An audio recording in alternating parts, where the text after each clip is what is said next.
नमस्कार साथियों, आज हम बैठ के किए जाने वाले कुछ आसनों एवं व्यायाम के विषय में चर्चा करेंगे। तो सबसे पहले बैठ के आसनों में सबसे पहले अपन पैरों से शुरू करेंगे। पैर की पंजों से प्रारंभ करेंगे। तो पैर की पंजों को खोल लीजिए। तो सबसे पहले उंगलियों के लिए करेंगे। तो उंगलियों को आगे पीछे, ये सूक्ष्म व्यायाम है, अपने पूरे शरीर के प्रत्येक अंग के लिए व्यायाम। इनको आगे पीछे कीजिए। अब इनको थोड़ा गैप कर लीजिए। इनको वृत्ताकार घुमाइए। अब ये टखनों के लिए हो गया वृत्ताकार। फिर उल्टा घुमाइए।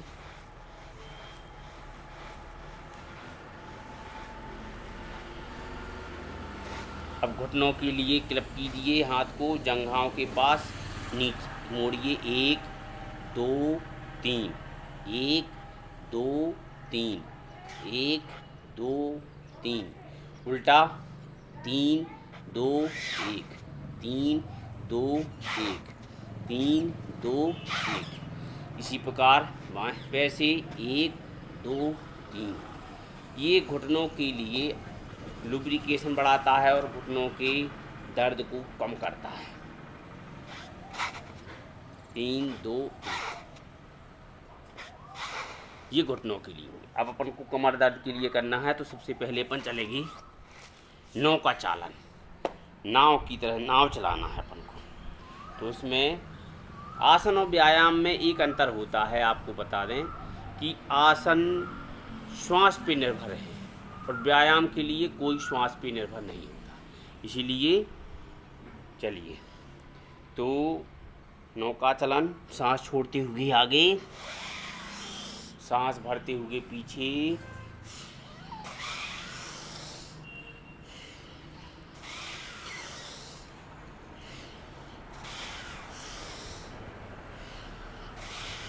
उल्टा।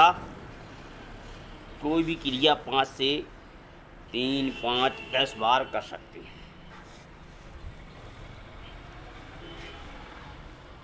चलिए, अब चक्की चलाएंगे, जो ग्रामीण क्षेत्रों में महिलाएं चलाती थीं। इसमें हाथ को नहीं मोड़ना है, आगे ले जाना है और पीछे करना है।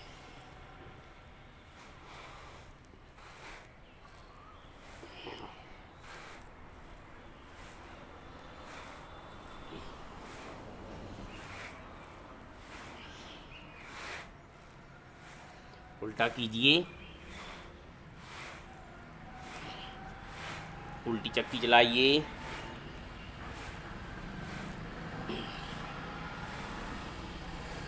चलिए, इसके बाद अपन जंघाओं के लिए करेंगे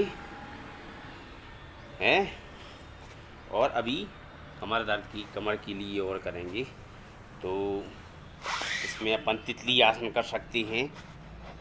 जंघाओं कमर के लिए मोड़ लीजिए और इसको नितंबों से बिठा लीजिए और आगे से ऐसा पैरों के पंजों को क्लेम करके तितली की तरह पंजों को हिलाएंगे, पैरों को हिलाएंगे। तो ये तितली आसन है। ये आपकी जंघाएं और कमर पूर्ण रूप से स्वस्थ रहती है। कोई भी क्रिया 3 मिनट से लेके 5 मिनट तक भी कर सकते हैं, 1 मिनट जितनी यथाशक्ति हो। तो अभी तो सांकेतिक है। चलिए, अब अपन कमर के लिए दंडासन करेंगे। दंडासन। तो दंडासन के लिए हाथों को बगल में रख लीजिए नितंबों के पास और सांस को छोड़ते हुए उठाएंगे।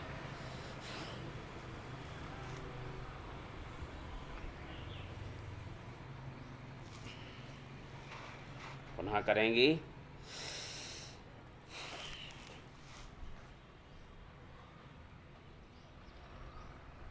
चलिए, कमर को लचीला कीजिए।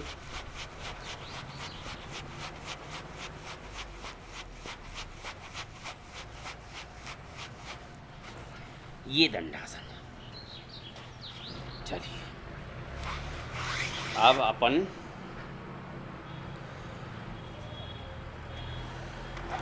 गर्दन के लिए सूक्ष्म व्यायाम करेंगे। तो गर्दन को बाएं दाएं बाएं दाएं ओर मुड़िए, ऊपर नीचे ऊपर नीचे नीचे, वी आकार में।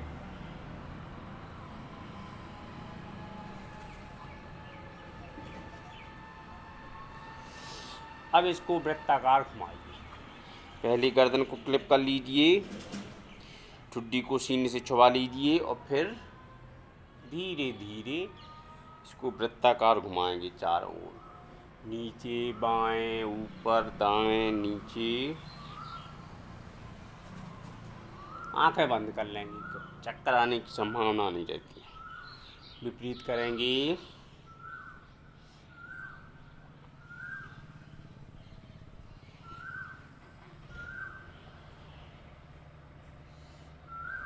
चलिए ऊपर नीचे दाएं बाएं, ये थे गर्दन के लिए। गर्दन के बाद अपन कंधों के लिए करेंगे स्कंध संचालन। तो दोनों हाथों की पंचतत्व मुद्रा बना लीजिए दोनों को, और इसको आगे ऊपर पीछे नीचे दाएं ऐसा कीजिए, वृत्ताकार बनाइए। और उंगलियों को कंधों पर भी एक छोटा वृत्ताकार बनाएंगे। और इसी प्रकार अब विपरीत घुमाएंगे, ठीक है। तो इससे कंधों का संचालन होता है। अब मांसपेशियों के लिए, पसलियों के लिए इसको आगे पीछे कीजिए।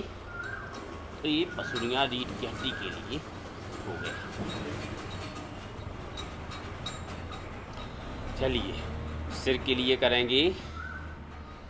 तो पहले चलो नेत्रों के लिए करेंगे। तो नेत्रों के लिए अब भी व्यायाम बहुत ज़रूरी है, क्योंकि नेत्र हमारी अमूल्य धरोहर हैं। तो दाएं बाएं दाएं दाएं देखिए, बाएं देखिए, कोई ऐसे बिंदु निर्धारित कर लीजिए। दाएं बाएं, ऊपर नीचे ऊपर नीचे ऊपर नीचे नीचे, वी आकार में देखिए, नीचे दाएं नीचे बाएं। अब अपन को वृत्ताकार घुमाना है। नीचे दाएं ऊपर बाएं नीचे।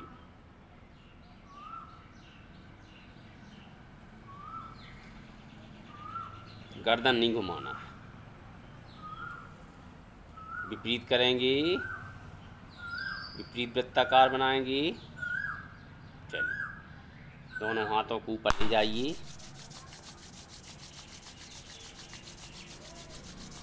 और आँखों की गद्दीदार हिस्से को आँखों पे रगड़िए।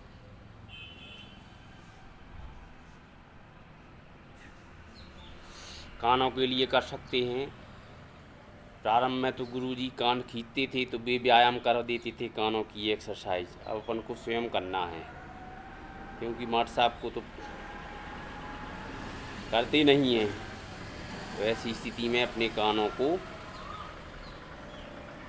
खींचिए खींचिए, क्योंकि कान की जो मांसपेशियां हैं उनमें व्यायाम जरूरी है। चलिए कानों के लिए एक और करेंगे अपन।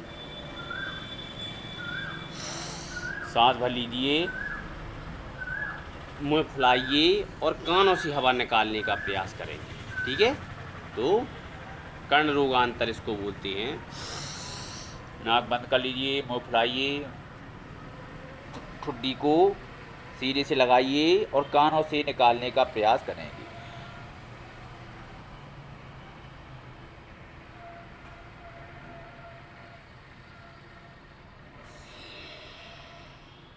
ये कर्ण रोगांतर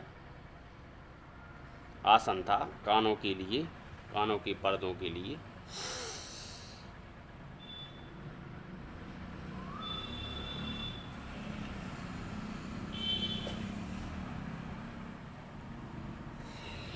यथासंभव रोकिए, कानों से हवा निकालने का प्रयास कीजिए और छोड़ दीजिए।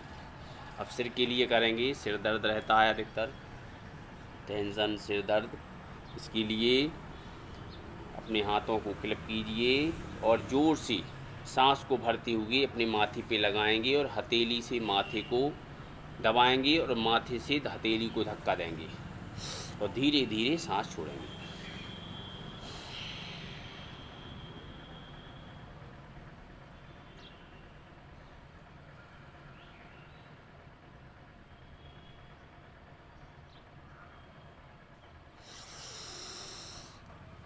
पीछे करेंगे।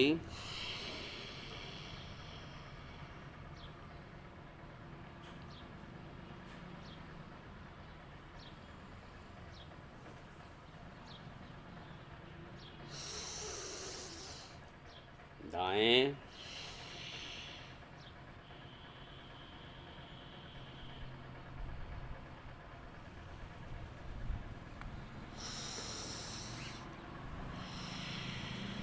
बाएं,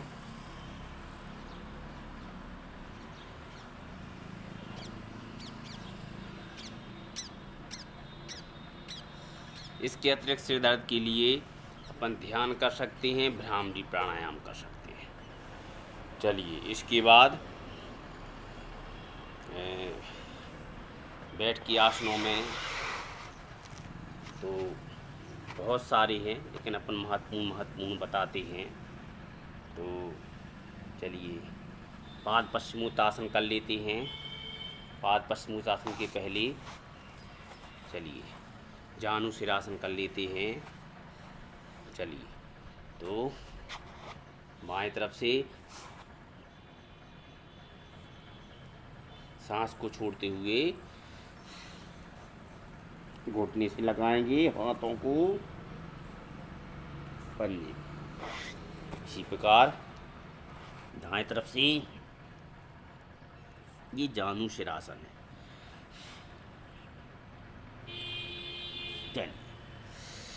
इसमें पाद पश्चिमोत्तासन करेंगे।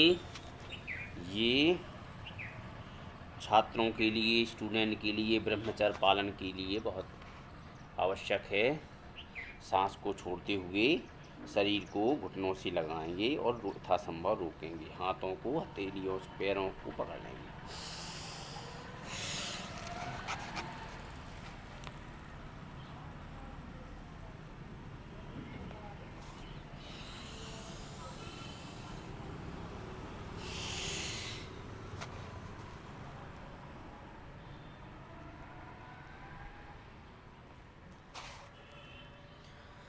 ये पाद पश्चिमोत्तासन आपकी रीढ़ की हड्डी, कमर और जंघाओं के लिए और ब्रह्मचर्य पालन के लिए बहुत अच्छा आसन है छात्रों के लिए। इसके बाद नमन करेंगे। दोनों पैरों को फैला लीजिए और नासिका और सिर को जमीन में स्पर्श कराने का प्रयास करेंगे।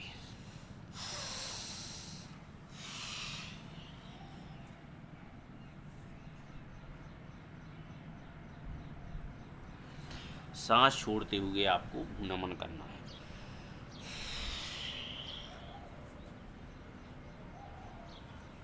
चलिए, ये भूनमन प्राणायाम था, आसन था। इसके बाद अपन करेंगे वक्रासन। वक्रासन जैसा कि नाम है, बगुले की तरह पकासन। तो सबसे पहले दाएं पैर को मोड़ लीजिए, बाएं पैर खुला रहेगा और दाएं पैर के बगल में बायां पैर का हाथ को उसको पकड़ लेंगे, ठीक है। और दाहिना हाथ बगल में रहेगा नितंब होकर और पीछे देखेंगे।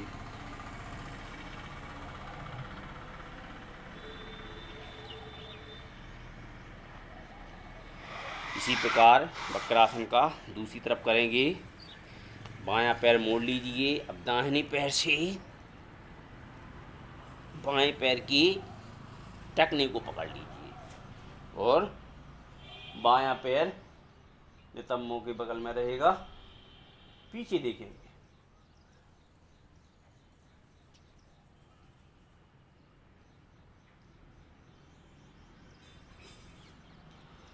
ये वक्रासन।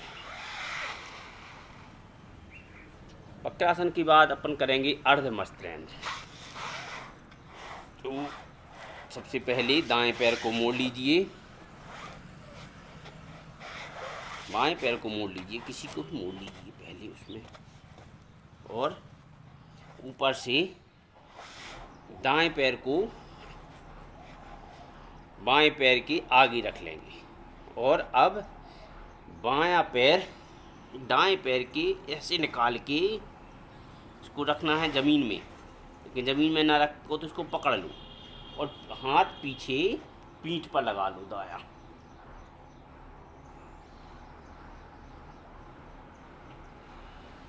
ये रीढ़ की हड्डी मांसपेशियों के लिए बहुत अच्छा प्राणायाम आसन है, अर्धमस्तरेण। विपरीत करेंगे।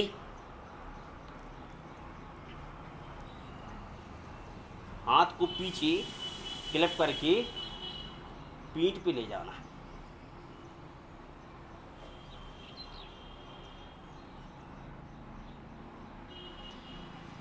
अर्धमस्तरेण। इसके बाद अपन करेंगे गौमुखासन। बाएं पैर को मोड़ लीजिए और ऊपर दायां पैर उसी के ऊपर मोड़ लीजिए, यानी दोनों घुटनों को एक दूसरे के ऊपर होना चाहिए। अब अपन ने ऊपर कौन सा पैर है? दायां पैर। तो अपने दायां पैर पीछे ले जाएंगे और बाएं पैर से बाएं हाथ से दायां हाथ ऊपर ले जाएंगे और बायां हाथ पीछे से ले जाएंगे और दोनों में क्लम्प करेंगे, यानी दोनों को पकड़ेंगे और दृष्टि सामने की ओर रहेगी।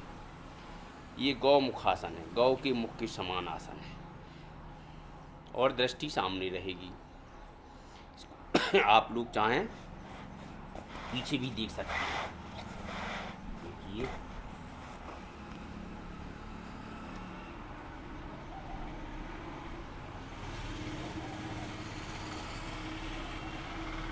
यथासंभव रुकेंगे 1 मिनट 2 मिनट। अब इसी को विपरीत करेंगे। दायां पैर नीचे, बायां पैर ऊपर।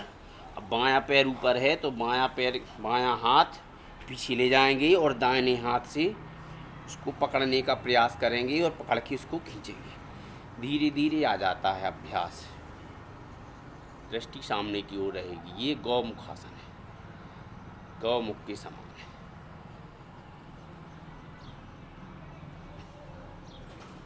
चलिए, ये गौमुखासन था।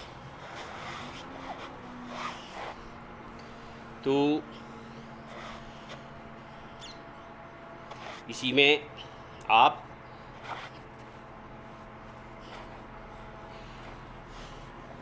भूनमन आसन है, तो भूनमन आसन में कर सकते हैं। हाथों को पीछे ले जाइए, ये भी भूनमन है।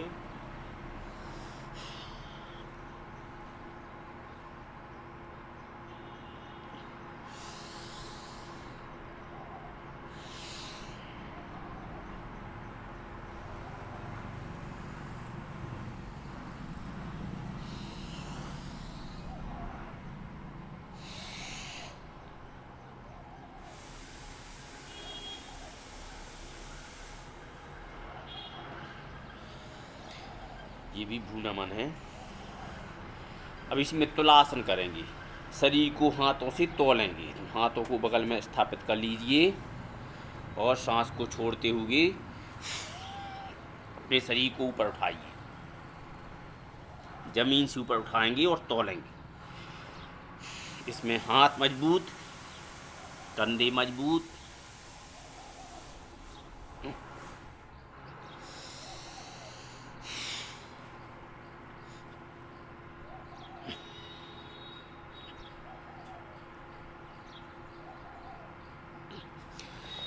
रोकेंगे और इस क्रिया को 3 से 5 बार और अधिक बार कर सकते हैं।